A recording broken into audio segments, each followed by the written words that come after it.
চলে এলাম next part নিয়ে। তো আগের মিনি ব্লগেই তোমরা দেখলে যে নগর ভ্রমণে বেরিয়েছি। তো বলে রাখি, কিছু প্রভুদেরকে সঙ্গে নিয়েই নগর ভ্রমণে বেরোনো হয়। পাড়ার প্রত্যেক অনুষ্ঠানে এতটাই মজা হয় যে প্রত্যেক অনুষ্ঠানের জন্য আমরা দীর্ঘ 1 বছর অপেক্ষা করে থাকি।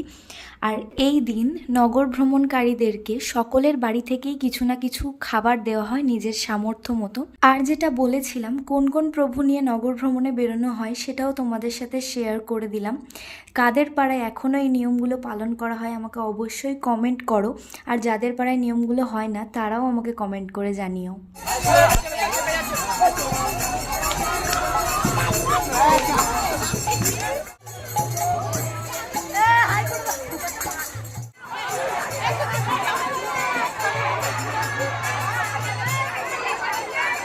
নেক্সট পার্ট আরও ইন্টারেস্টিং হতে চলেছে, দেখতে কেউ ভুলো না।